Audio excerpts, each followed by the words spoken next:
Maravilha. Então, vamos lá. Na aula passada, nós trabalhamos aquela parte de tipos de meiose, né? Os tipos dos ciclos de vida. E já iniciamos ali a parte das plantas e falamos de briófitas.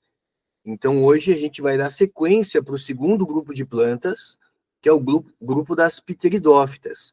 Eu trago aqui para vocês uma imagem que é clássica aí de questões de vestibular, que é uma imagem que a gente encontra em folhas de pteridófitas quando elas estão em época de reprodução. Essas bolinhas ali que vocês estão visualizando, isso aqui, cada bolinha dessa aqui, cada mancha marronzinha dessa daqui, é uma estrutura chamada de soro, ou soros.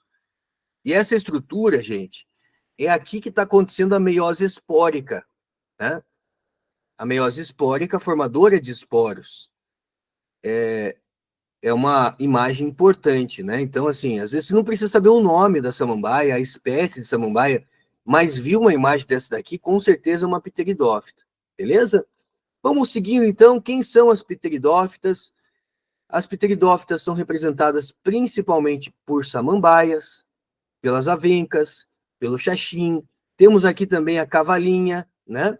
A cavalinha também é uma pteridófita. Os licopódios também são pteridófitas, né? A licopódio, inclusive, é uma pteridófita cancerígena. Olha só que interessante, né? Temos uma samambaia cancerígena do grupo aí dos licopódios. A palavra pteridon, do latim, significa feto. Já vamos entender, né, por que é esse nome esquisito, pteridófita. Giovanni, botânica é difícil porque tem muito nome difícil, né? Então vamos lá, gente, vamos pegar esse pterido. Isso aqui vem do latim, que significa feto. E o que tem a ver com feto? Se você já viu uma pteridófita, gente, uma folhinha jovem de pteridófita, quando ela surge desse jeitão aqui, ó. Ela parece um feto em desenvolvimento. O nome dessa folha jovem é chamada de báculo. Báculo, né? Esse báculo, então, que tem o formato de um feto, é o que dá nome ao grupo, né? E aí ficou como pteridófita, beleza? Então, só para vocês saberem de onde vem esse nome, né? Esses nomes esquisitos, esses nomes estranhos. Características gerais das pteridófitas. São plantas de médio a grande porte. São plantas que vão trazer como novidade evolutiva a questão da presença de vasos condutores, são traqueófitas. São plantas que apresentam traqueídes, né? A gente tem aí, na parte do xilema, os traqueídes e os elementos de vaso. Os traqueídes são xilemas mais primitivos em relação aos elementos de vaso. Então, isso dá nome, né, a um grupo de plantas denominadas de traqueófitas, que são as plantas que têm vasos condutores do tipo xilema e floema. São plantas que já vão ter órgão verdadeiro. Por exemplo, a raiz é um órgão, o caule é um órgão, folhas são órgãos. Você vai lembrar que lá nas briófitas a gente não tinha raiz, você tinha rizóide, você não tinha caule, você tinha um cauloide e um filóide, né? E aqui a gente observa que é característico das samambaias um caule subterrâneo. Galera, caule subterrâneo recebe o nome de rizoma. Giovanni, o que significa a palavra rizoma? Caule subterrâneo. É aquele caule que não é aéreo, né? Você viu a samambaia? Cadê o caule da samambaia? Você não está vendo, gente. Está embaixo da terra. Você está vendo as folhas, né? Então, esse caule enterrado é chamado de caule padrão rizoma, tá? São plantas que já vão controlar a sua transpiração, então podem explorar melhor os ambientes. Quando eu falei de briófita para vocês, eu falei, olha, as briófitas, elas têm preferência por ambientes sombreados e úmidos. A gente encontra briófita no deserto, a gente encontra briófita na Antártida, mas, de maneira geral, as briófitas são plantas que têm preferência por ambientes sombreados e úmidos. Já as pteridófitas são plantas que controlam melhor a sua transpiração e elas passam, então, a poder viver em vários ambientes diferenciados. Pensa comigo, gente. As primeiras florestas do planeta foram florestas de samambaia. Olha que doido, né? Época dos dinossauros. Que tipo de paisagem a gente tinha naquela época? Muitas pteridófitas, gente. Um filme que traga, né, essa analogia da época de uma maneira mais real, tem que trazer florestas de pteridófitas para gente. É muito xaxim, é muito licopódio, né? É muita selaginela, que são tipos de samambaias também, né? É muita cavalinha, ou seja, florestas de samambaias, né? Florestas de pteridófitas. A gente vai ter essas características aqui, ó, as avencas, aqui, né? Eu falei da selaginela, ó, é uma samambaia diferentona ali, ó, né? Muda o padrão foliar, tal, mas são espécies de samambaias também, as avencas, selaginelas. Olha a cavalinha aqui, ó. Cavalinha foi questão da prova aí da PUC Medicina, né? Alguns anos atrás, porque a gente fica falando de pteridófita e o aluno lembra só de samambaia. E aí a PUC coloca cavalinha na prova, gente. Um texto enorme falando da planta cavalinha. E aí o aluno fala, e agora, né? Cavalinha, meu, não sei, né? Cavalinhas são pteridófitas. Psilotum, né? Psilotum é uma espécie também de pteridófita. Pteridium aquilinum. Pteridium também é uma pteridófita aí, cancerígena, né? Olha que linda essa pteridófita, só não dá para comer, né?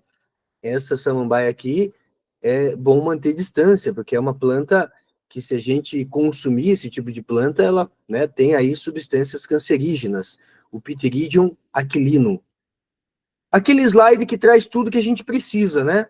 São plantas criptógamas, ou seja, plantas que elas dependem ainda da água para reprodução.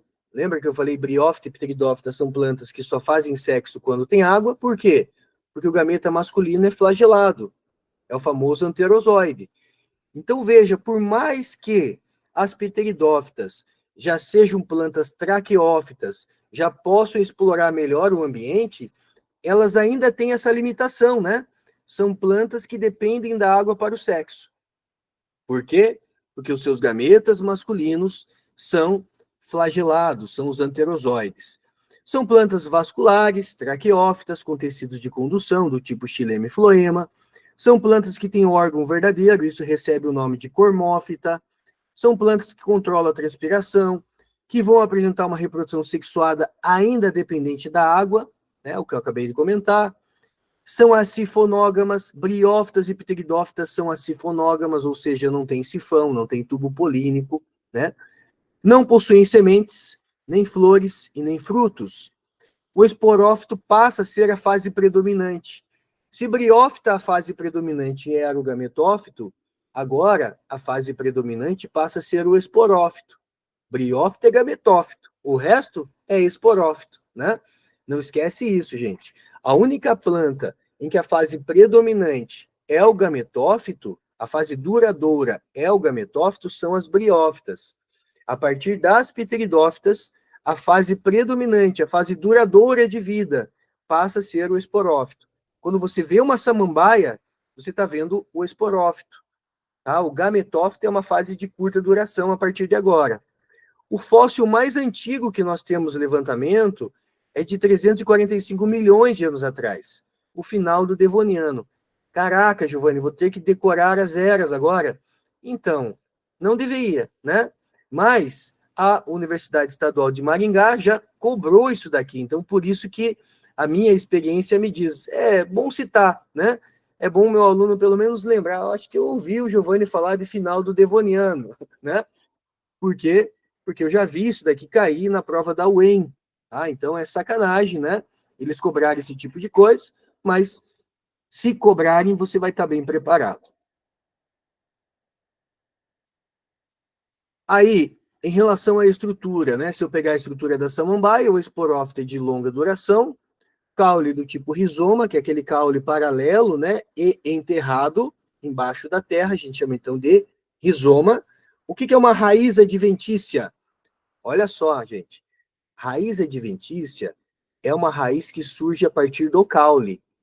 Então, quando você tem o caule e a raiz surge a partir diretamente do caule, a gente chama essa raiz de raiz adventícia, tá?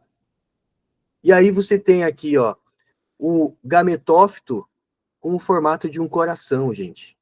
Gametófito com formato de coração, você vai lembrar sempre que é o quê? Uma pteridófita. Então, o esporófito e o gametófito, a gente pode trazer uma comparação, né? Enquanto o esporófito, que é de longa duração, assexuado e clorofilado, o gametófito é clorofilado, sexuado e de curta duração. Uma observação aqui, observe que os dois são clorofilados. Então, quer dizer, os dois fazem fotossíntese. Então, nutricionalmente, eles são independentes. O gametófito não depende do esporófito, porque o gametófito também é clorofilado. Tá? Essa é uma informação importante. A fase predominante, como eu disse, duradoura, de longa duração, é o esporófito a partir de agora. E a gente também tem a alternância de gerações, né? A metagênese. Quando a gente vai pensar na reprodução, vamos pegar aquele soro lá, ó, e vamos dar um zoom nele. Dando um zoom naquele soro, que é aquela manchinha, né? A gente observa ali o quê? Um conjunto de esporanjo. Giovanni, o que é um esporanjo, cara? O esporanjo, gente, a palavra anjo significa aquele que guarda esporo. O esporanjo é uma célula diploide que sofre meiose espórica. Cada bolinha dessa daqui é um esporanjo. Veja que o soro é um conjunto de esporanjos, né? E tem uma membrana que protege esses esporanjos aqui, que recebe o nome de indúzio. Tá? Então, uma membrana com o nome de indúzio protege os esporanjos. Cada esporanjo é uma célula diploide que sofre meiose espórica, dando origem aos esporos haploides. Tá? E aí, vendo, para a gente fechar essa segunda aula, vendo o ciclo de reprodução. Aqui está a nossa samambaia. Olha o báculo ali, gente. Ó, né? Formato de um feto, né? O báculozinho aqui, ó. Você tem, então, aqui o esporófito diploide. Esse esporófito, ele tem ali o soro, que vai sofrer a meiose, né? Aqui a gente tem os esporângios. Esses esporângios aqui sofrem meiose, liberando os esporos. Esses esporos caem no solo, germinam e dão origem a um prótalo. O prótalo, gente, é aquela estrutura em forma de coração, ó. Então, a estrutura em forma de coração, que é o gametófito, é chamado de prótalo.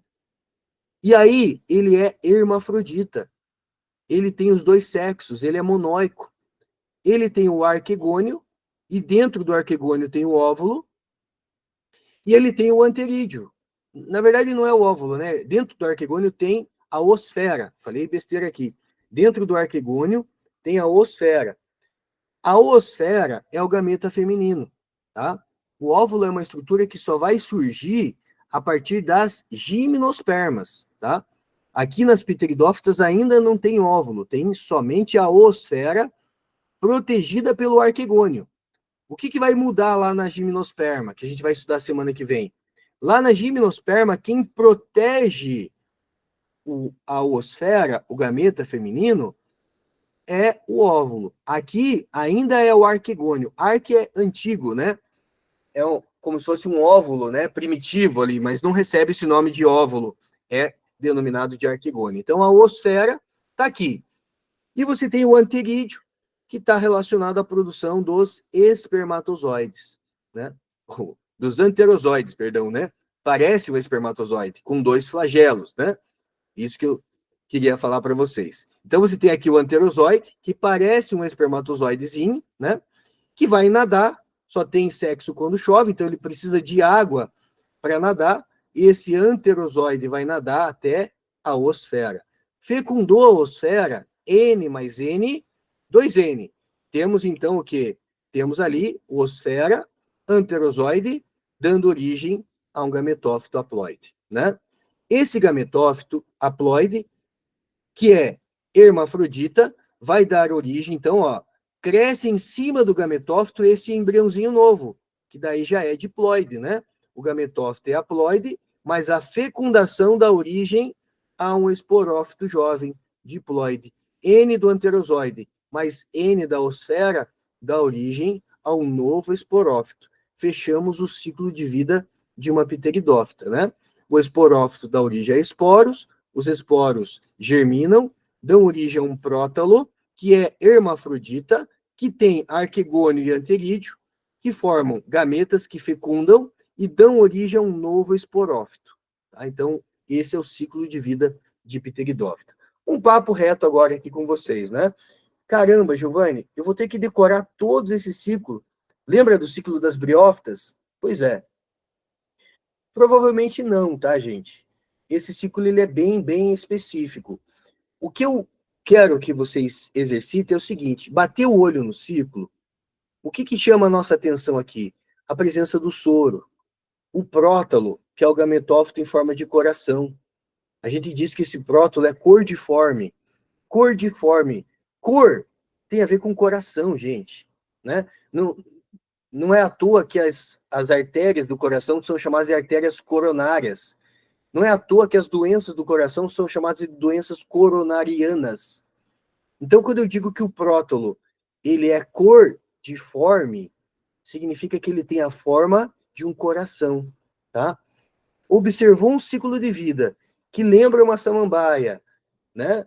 Que tem a forma de um coração, que tem o soro, alguma coisa vai te chamar a atenção? Cara, o mais importante de tudo é você identificar que esse ciclo aqui é de uma pteridófita, tá? Agora, saber detalhadamente, ponto a ponto, isso é muito difícil ser cobrado, tá? Mas se for cobrado, tá aí para vocês, né? O soro é onde acontece a meiose é espórica, reduz a ploidia, né? De 2N para N. Esse esporo germina sofrendo mitose, dá origem, então, ao prótalo, que também é haploide. Esse prótalo é hermafrodita. O fato dele ser hermafrodita facilita, né, gente, a fecundação. Por quê? Porque o anterozoide, ele não precisa nadar a uma distância muito longa. Ele vai nadar ali do ladinho, né? Então, se ele é hermafrodita, ele vai nadar no espaço do prótalo mesmo, né? Para fecundar ele mesmo. Então, o anterídeo fecunda a osfera e dá origem ao novo esporófito. Maravilha, gente? Eu fechei, então, aqui com vocês as pteridófitas. Agora, 3h22, vou fazer um intervalinho aí também de 5 minutos e a gente volta 3h28, tá bom? Com a parte da zoologia. Até daqui a pouco.